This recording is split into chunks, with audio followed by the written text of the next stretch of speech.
Poi passava.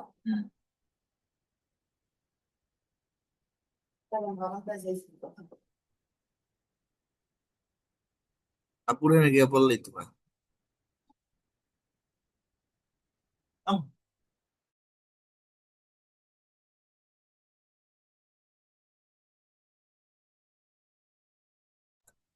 Allora, hello. তাহলে adesso, poi তোমরা senti? এই জায়গাটা কিন্তু বাসায় গেলে আমি এলোমেলো করে ফেলবা।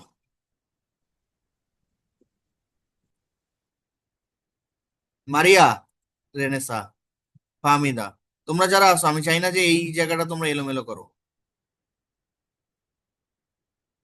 এই জায়গাটা আমাকে কেউ বুঝাইতে পারবা? রেনেসা বুঝাও। এগুলোর জন্য আমি মনে করি রেনেসা একজন পারফেক্ট টিচার। রেনেসা খুব ভালো বুঝাইতে পারে। ভাই আপনি কি আমার বলো,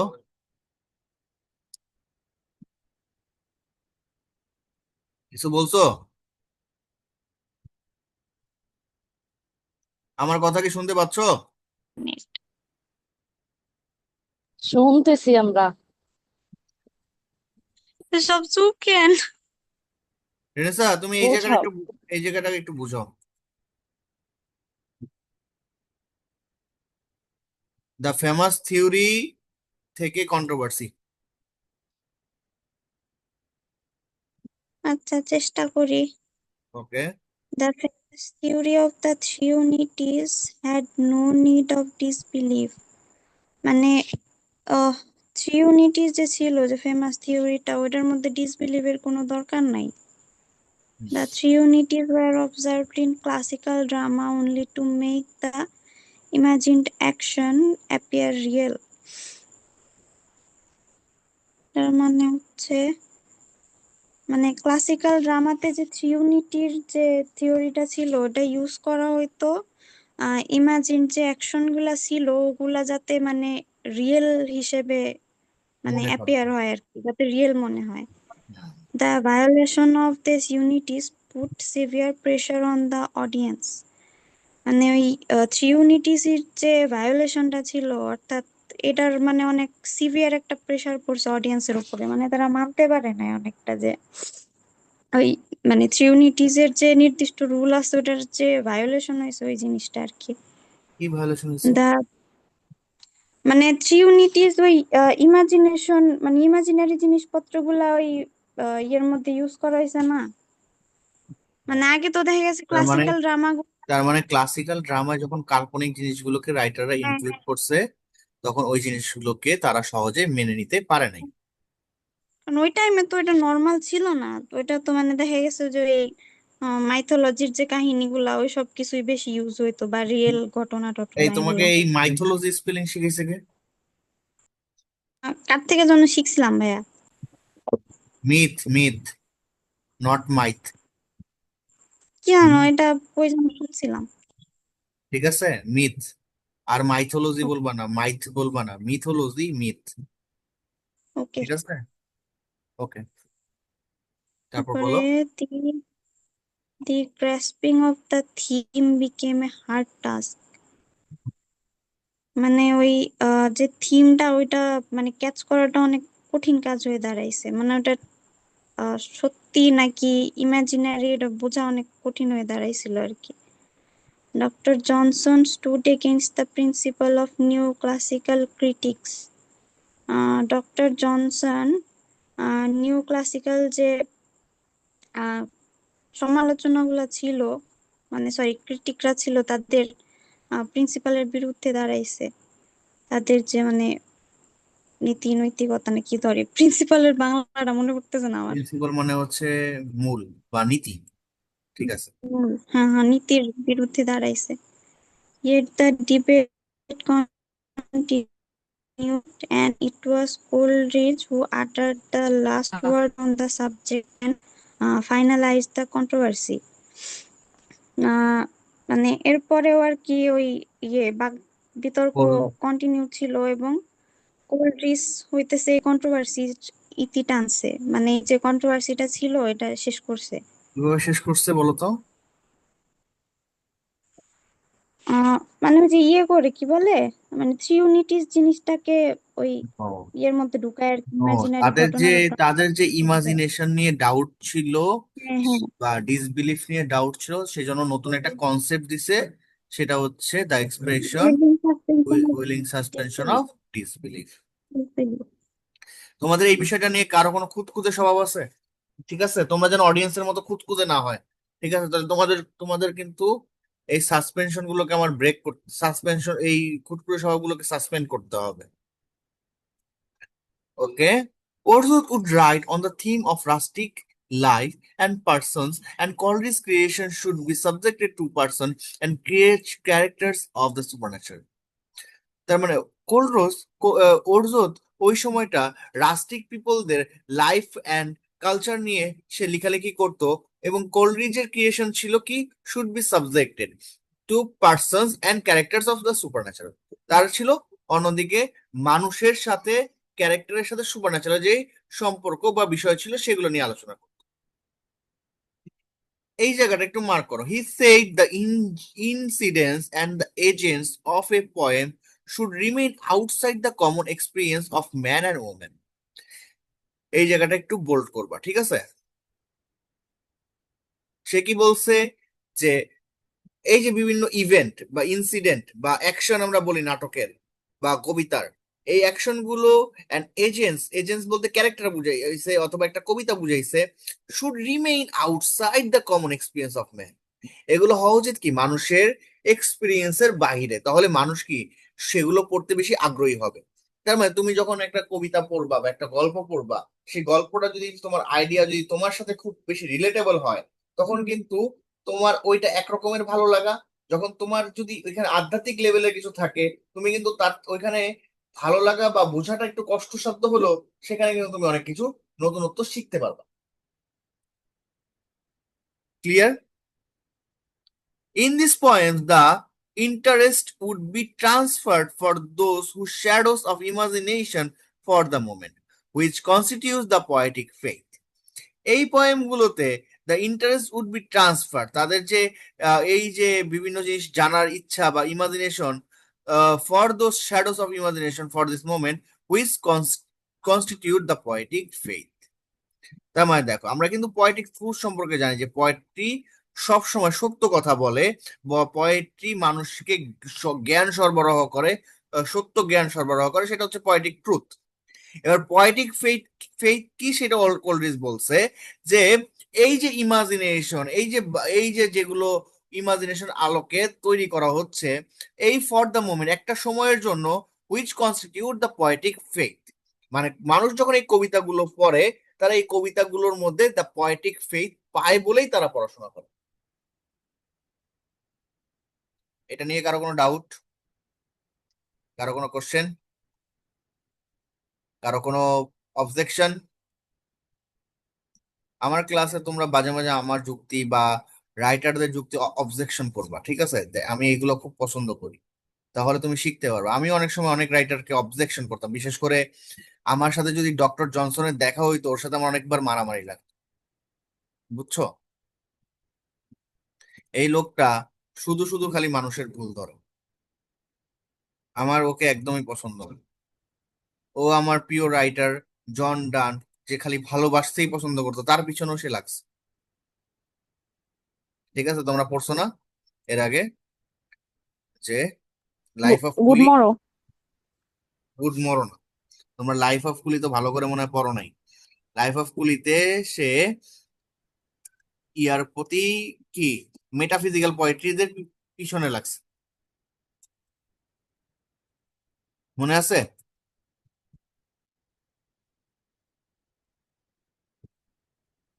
মনে আছে তোমাদের?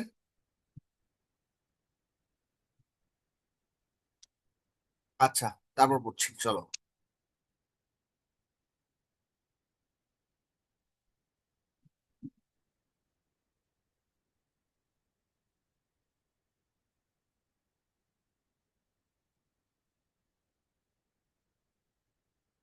তারপর বলছে he was to treat character supernatural by natural the nature the treatment uncommon and unprobable and to be believed in. সে কি বলছে, he was to treat character, সে এই ক্যারেক্টার গুলোকে এমন ভাবে ট্রিট করতো সুপার ন্যাচারাল গুলোকে, যে বাই নেচার, যে স্বাভাবিকগতভাবে বা প্রকৃতগতভাবে দি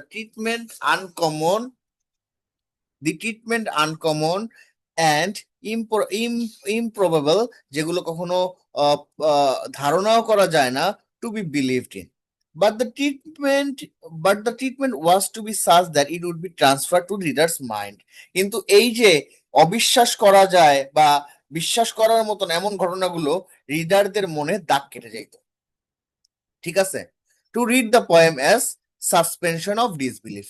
তার মানে আমি তোমাদের এই যে এতক্ষণ রাইমস অফ দ্য যেই এনশিয়েন্ট মেরিনার যে গল্পটা বললাম, সেইখানে এই জিনিসগুলোকেই আমি যে এটা বুঝাইছি, এই জিনিসটাই বুঝাইছি, যে তোমার এই কবিতাটা মনে হইতাছে যে না, একদমই বিশ্বাস করো না, আরে ভাই ও, ওর সামনে 200 মানুষ মরে গিয়ে ওরা আবার কিভাবে জেগে যাচ্ছে, আবার হঠাৎ করে ইয়া তোমার কি বলে একটা শিপ মাছ মাঝ নদী মাঝ সাগরে কিভাবে চলে আসে। ঠিক আছে, এইগুলো তোমার কাছে সবকিছুই কাল্পনিক মনে হবে, তারপরও তুমি বিশ্বাস করবা, কারণ কি, ইউ আর এনজয়িং, বা তুমি ওই মোমেন্টে ঢুকে গেছো। ঠিক আছে, তুমি ওই মোমেন্টের মধ্যে, তুমি একটা প্রেজেন্ট, তোমার একটা একটা মোমেন্ট অফ টাইম, তোমার ওই ওই ওই ওই জায়গার মধ্যে তুমি আটকে গেছো, স্টাক হয়ে গেছো। The reader would be led to suspend his disbelief. এবার কি বলতেছে, এই রিডাররা উড বি লেড টু, তারা কি সাসপেন্ড হিজ ডিসবিলিভ, তারা তাদের অবিশ্বাস করার যে ধারণাটা সেটাকে কি করলো, বাদ দিয়ে দিল। It would be irresistible and as long as they enjoy the poems. সে যতক্ষণ পরে কবিতাটা এনজয় করছে ততক্ষণ তারা এই এই এইরকম ভাবেই চলতে থাকলো। দে ডোন্ট বিলিভ, তারা আসলে কি কোনো বিশ্বাস করে না, বাট তারা কিন্তু এটার মধ্যেই আছে। To be clear enough, the judgment of the readers would remain inactive or asleep. তো রিডাররা যদি, টু বি ক্লিয়ার এনাফ, যদি তুমি আরো ক্লিয়ার হতে চাও, the judgement of the readers would remain inactive or sleep. তার মানে বোঝা যায় যে রিডাররা যখন এইটার জাজমেন্ট করে তখন তারা একটা ইনঅ্যাক্টিভ অথবা একটা ঘুমের মধ্যে থাকে।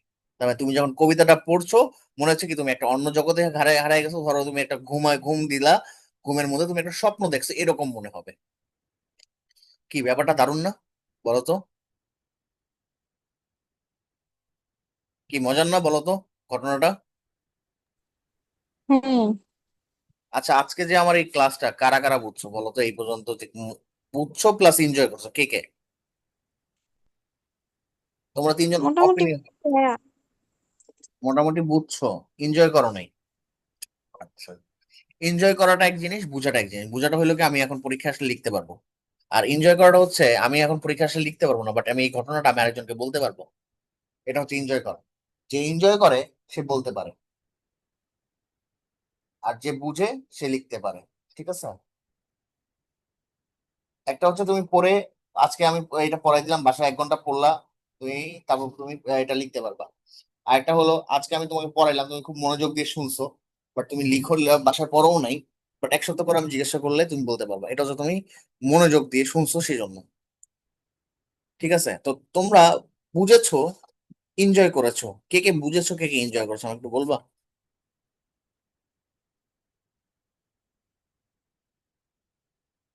কে বুঝছো, কে এনজয় করছো?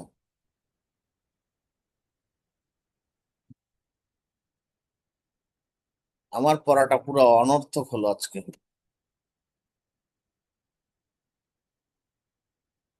আমি যত কষ্ট করে পড়াই, আমার কাছে খুবই খুবই মনে হয় যে না, আমি হেরে যাচ্ছি। তোমরা কেউ এনজয় বুঝছি তো ভাইয়া। বুঝছো, তার মানে এনজয় করো না, তার মানে তুমি বাসায় পড়লে মুখস্থ লিখতে পারবা। মোটে সিঙ্গেল পার্সন কেউ এনজয় করছে আমি পাই না। সাদা আর একটা সো স্যাড। দুইটাই অল্প অল্প পানি, আমি আমার বমি না কোনোটাই। ওকে, বাকিটা পড়াই দেই। These poems of Coleridge, like ancient mariner and Christopher, okay, almost done. বাকিটা চলো।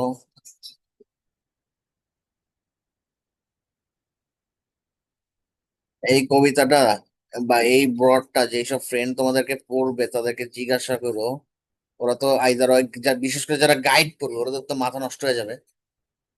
In chapter 17, Biography Literary, Coleridge explains his idea further. He goes on to say, the poet does not require us to be awake or unbelieve.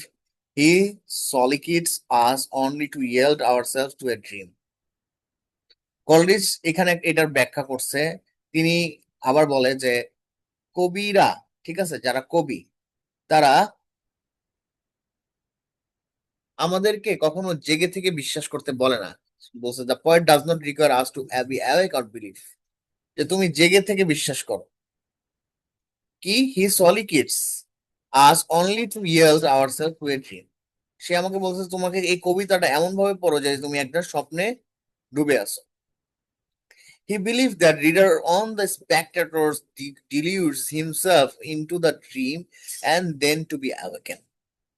সে কি বলতেছে যে সে বিশ্বাস করে যে তিনি বিশ্বাস করে যে দ্য রিডার, পাঠকরা বা দর্শকরা, on the spectators, reader or the spectator dilutes, ঠিক আছে, ডিলিউট মানে হচ্ছে স্বপ্নে আচ্ছন্ন হয়ে থাকা, হিমসেলফ ইনটু দ্য ড্রিম, তারা নিজেরা কি এই ধরো দ্য রাইম অফ দ্য মেনশন এনশিয়েন্ট মেরিনার, কুবলা খান, এগুলো যখন পড়ে তারা কি ড্রিম ভাবে আচ্ছন্ন হয়ে থাকে, মানে ঘটনাগুলো এমন ভাবে হয় যেন তারা নিজেরাই বুঝতে পারে না আসলে তারা জেগে আছে না ঘুমন্ত আছে না ড্রিম দেখছে, ঠিক আছে।